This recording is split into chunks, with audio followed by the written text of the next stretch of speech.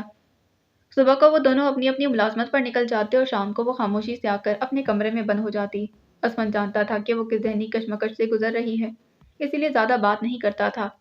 آج چھٹی کا دن تھا، سارا دن سو کر گزارنے کے بعد وہ اب جاگی تھی اور کمرے میں کھلتی کھڑکی کے پار عمارتوں کی اوٹ میں ڈوبتے سورج پر نگاہیں جمائے ہوئے تھی۔ اس کی دلکش سنہری رنگت پر چمکتی کانچ سی سبزی مائل آنکھیں غمناک اور ویران تھی۔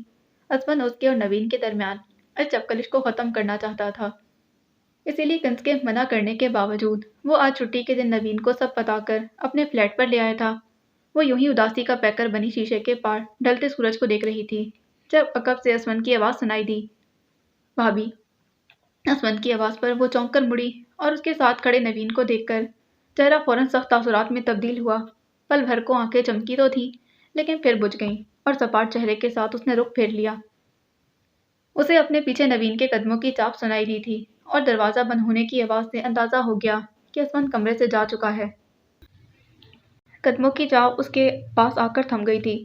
وہ نوین کو اپنے پیچھے محسوس کر سکتی تھی، جس نے کچھ کہنے کے بجائے ہمیشہ کی طرح نرماہٹ سے اس کی کمر کے گرد اپنے بازو حمائل کیے تھے اور اس کے کندھے پر تھوڑی اٹکا دی تھی۔ چلو گھر چلتے ہیں، محبت میں ڈوبا لہجہ۔ کنزا نے کرب سے آنکھیں بند کی۔ یہ لہجہ اور یہ قربت وہ کتنے مہینوں کے بعد محسوس کر رہی تھی۔ ایک لمحے کو دل چاہا پلٹے اور اسے لپٹ کر کہہ دے، ہاں چلو۔ اس نے دھیرے سے آنکھیں کھولی۔ کون سا گھر نوین؟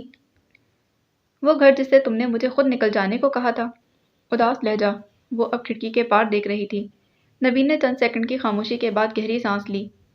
مجھے معاف کر دو، میں گھبرا گیا تھا، اور اگر تمہیں یہ بات پتہ چلی کہ میں باپ نہیں بن سکتا تو تم شاید مجھے چھوڑ دو گی، اسی لیے وہ رپورٹ چھپا دی تھی۔ خبت بھرے لہجے میں وہ اپنی غلطی کا اعتراف کر رہا تھا۔ کنزا نے کوئی جواب نہیں دیا۔ نوین نے اسے کندھوں سے تھام کر محبت سے اس کا رخ اپنی جانب موڑا تھا۔ تمہیں بچہ چاہیے نا، ہم بچہ گود لے لیں گے، اس نے پرجوش لہجے میں پریشانی کا حل بتایا تھا۔ کنزا نے جھکی نگاہیں اٹھائیں اور اس کی کھلی آنکھوں میں حیرت سے گاڑ دی تھی۔ نوین، مجھے اس کی اتنی خواہش نہیں کہ میں تمہیں اس رپورٹ کو دیکھ کر تمہیں چھوڑنے کا فیصلہ کر لیتی۔ میں بچے کے بنا بھی تمہارے ساتھ زندگی گزار سکتی تھی۔ مجھے دکھ تھا تو تمہارے جھوٹ بولنے کا، مجھے دھوکہ دینے کا، اور یہ کوئی پہلی مرتبہ نہیں تھا۔ تم اس سے پہلے اپنے کام کے معاملے میں بھی میرے ساتھ یہی سب کر چکے ہو، اور آج بھی تم سے محبت کرتی ہوں اور تمہارے ساتھ جانے کو تیار ہوں، لیکن اس کے لیے تمہیں میری دوسری شرط ماننا ہوگی۔ بولو، مانو گے؟ کون سی شرط؟ انجان بن کر پوچھا۔ وہ صرف خفگی سے گھور کر دیکھنے لگی۔ وہ سب جانتے ہوئے بھی انجان بن رہا تھا۔ وہ بنا کچھ بولے بس خاموشی سے گھورتی رہی۔ وہ کنزا کی خاموشی پر گہری سانس لیتے ہوئے اس کے کندھوں کو چھوڑ کر پیچھے ہوا۔ دیکھو کنزا، وہ میں نہیں چھوڑ سکتا۔ مجھے چھوڑ سکتے ہو۔ بے تاثر لہجہ اور دو ٹوک لہجہ۔ بے تاثر چہرہ اور دو ٹوک لہجہ۔ تم خود کو اس کے برابر کیوں لا رہی ہو؟ تمہیں پتا ہے نا کہ وہ سب کچھ میں صرف اور صرف تمہارے اچھے مستقبل کے لیے کر رہا ہوں۔ اچھا مستقبل؟ دلگیر لہجے میں حیرت سے بھویں سکیڑے وہ اس پر غصہ کر رہا تھا۔ بھیانک مستقبل کہو نوین، یہ سب ایک دن ہمارا سکون غارت کر دیں گے۔ میں اب واپس نہیں پلٹ سکتا۔ مطلب تم مجھے چھوڑ سکتے ہو؟ میں نے یہ کب کہا؟ وہ جھنجھلا کر سر کو دونوں ہاتھوں میں جکڑ چکا تھا۔ تم وہ سب نہیں چھوڑ سکتے، اس کا یہی مطلب ہے نا کہ تم مجھے چھوڑ سکتے ہو؟ میں اب اور برداشت نہیں کر سکتی۔ وہ خوف میں لپٹی زندگی ہے، مزید اس زندگی میں جینا میرا دم گھوٹ دے گا۔ اس سے اچھا ہے کہ تم میرا گلا دبا دو۔ وہ اس کی خود سے چراتی نگاہوں میں جھانکنے کی کوشش کرتے بات مکمل کر رہی تھی۔ نوین اب کمر پر ہاتھ رکھے کھڑکی کے پار پھیلتے اندھیرے کو دیکھ رہا تھا۔ یہ اندھیرا اس کے وجود کو بھی گھیر رہا تھا۔ نوین، تمہیں کھونے کا ڈر مجھے پل پل مار رہا ہے۔ روز رات کو یوں لگتا ہے کہ تم واپس نہیں آؤ گے۔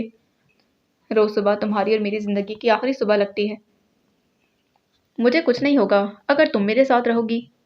نوین نے کھڑکی پر سے نگاہیں ہٹائیں اور اس کی طرف دیکھا تھا، جس کی رنگت اس وقت سنہری سے سرخ ہو رہی تھی۔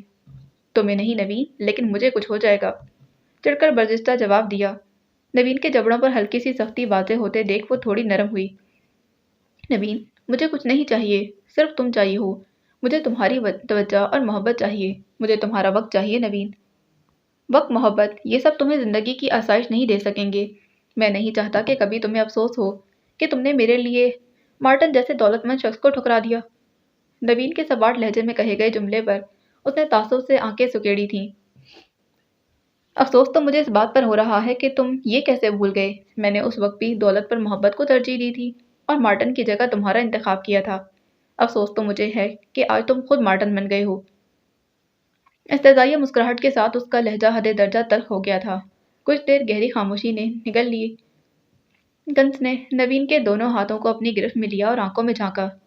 نوین، سب چھوڑ دو سب۔ یہ سب اتنا آسان نہیں کنزا۔ کیا مشکل ہے؟ تم نہیں سمجھو گی۔ وہ لچ کر نگاہیں چرا گیا تھا۔ کنس نے چند پل اس کے چہرے کو دیکھنے میں گزار دیے، پھر آہستگی سے اس کے ہاتھوں کو چھوڑ کر پیچھے ہوئی۔ ٹھیک ہے، تو سن لو، میری شرط یہی ہے کہ جس دن تم سب چھوڑ دو گے میں بھی واپس آ جاؤں گی۔ نوین کے چہرے کی بڑھتی سختی اور پریشانی کے شکن ایک ساتھ مزید گہرے ہوئے تھے۔ ٹھیک ہے، تم رہو ان تمام آسائشوں کے بنا جو میں نے تمہیں ان 2 سالوں میں دی۔ میں بھی دیکھتا ہوں کیسے رہ سکو گی اور کب تک رہ سکو گی۔ جا رہا ہوں میں، اب نہیں آؤں گا، تم ہی آؤ گی اب۔ وہ سختی سے کہتا ہوا پلٹا اور پھر تیز تیز قدم اٹھاتا کمرے کے دروازے سے باہر نکل گیا تھا۔ کانچ جیسی اداس آنکھوں پر آنسوں کی دبی تہ جم گئی تھی۔ ہال میں ایک دم سے آگ بھڑکنے اور پھر اسے ابھی مکمل طور پر حواس بحال نہیں کر پائی کہ دوران نے اس کا ہاتھ تھاما اور ہال کے دروازے کی طرف تیز تیز چلنے لگا تھا۔ ہال میں موجود باقی تمام لوگ بھی اس کی طرح ہی حواس باختہ تھے اور ہال کے بیرونی دروازے کی طرف بھاگ رہے تھے۔ بلب اور فانوس پھٹنے کی آوازیں شامل تھیں۔ عجیب بھگدڑ مچ گئی تھی جس میں چیخو پکار تھی۔ دوران اس کا ہاتھ تھامے لوگوں کے ہجوم میں آگے بڑھا تھا جب کوئی اچانک ان سے بری طرح ٹکرایا۔ اس کا ہاتھ دوران کے ہاتھ سے چھوٹا اور اسی لمحے پورا ہال گپ اندھیرے میں ڈوب گیا تھا۔ اس سے پہلے کہ وہ دوران کو کاٹتی، 1 سیکنڈ کے 99 حصے میں کسی نے اس کے منہ پر ہاتھ رکھا اور اس کی آواز دب گئی تھی۔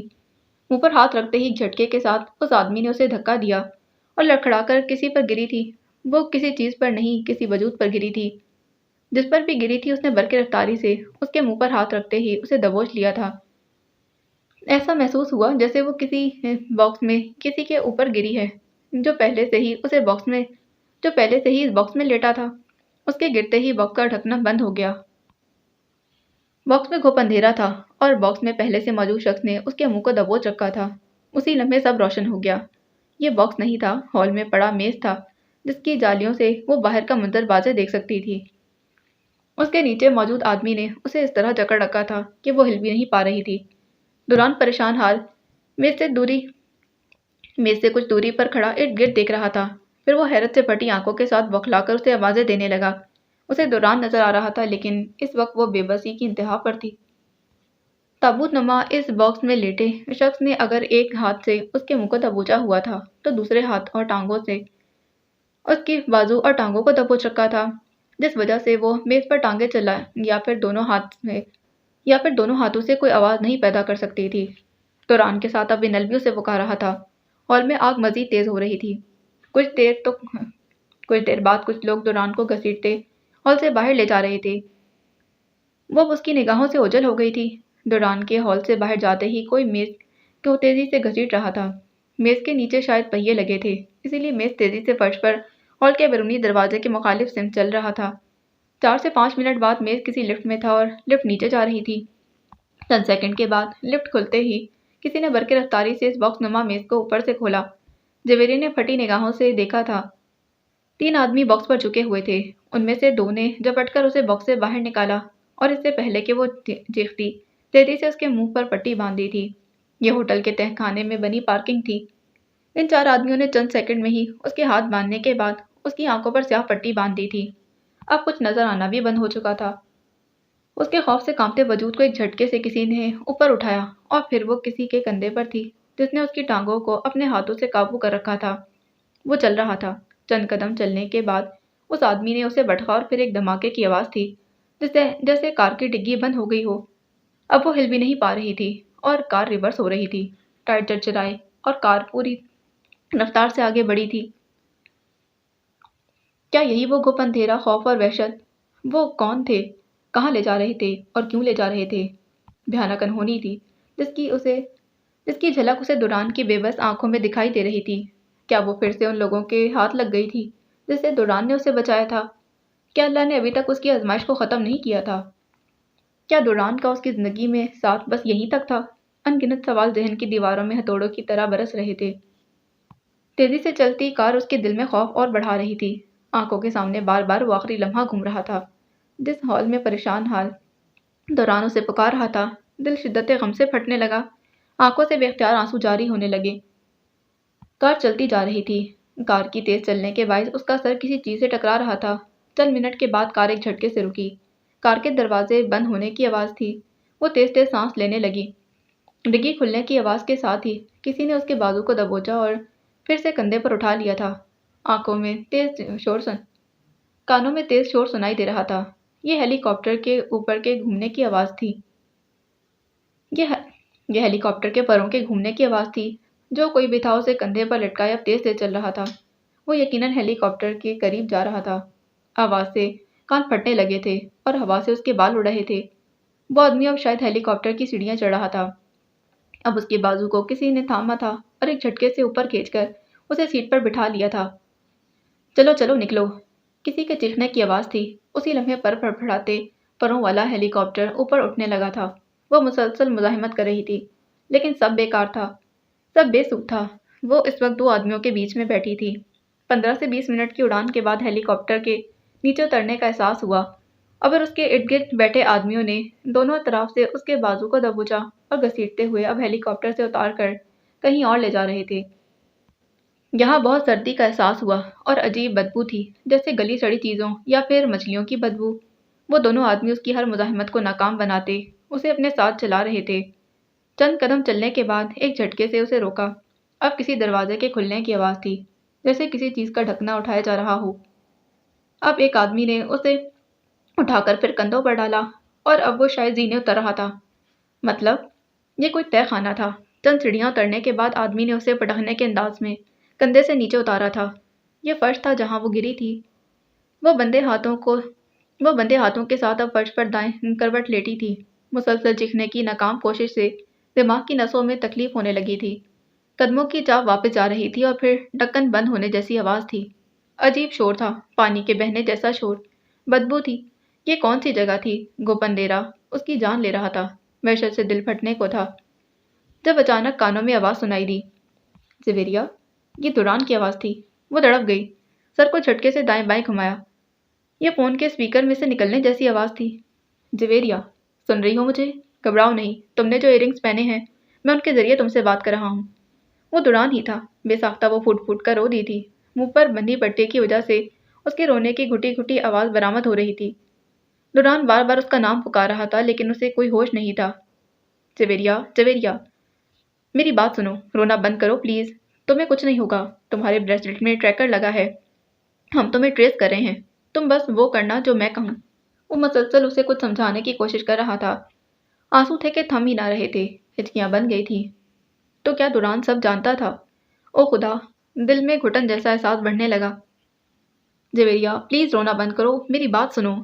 دوران کا لہجہ التجائی تھا، کانوں میں اس کی آواز تھی اور آنکھوں کے سامنے گھپ اندھیرا۔ کچھ بھی سمجھ میں نہیں آ رہا تھا، کیوں ہو رہا تھا اس کے ساتھ یہ سب؟ اور دوران سب جانتا تھا تو اسے یہاں کیوں لے کر آیا تھا؟ رونا بند کرو پلیز۔ کیوں مانتی وہ اس کی بات؟ ظالم تھا وہ، وحشی یا پھر جو بھی۔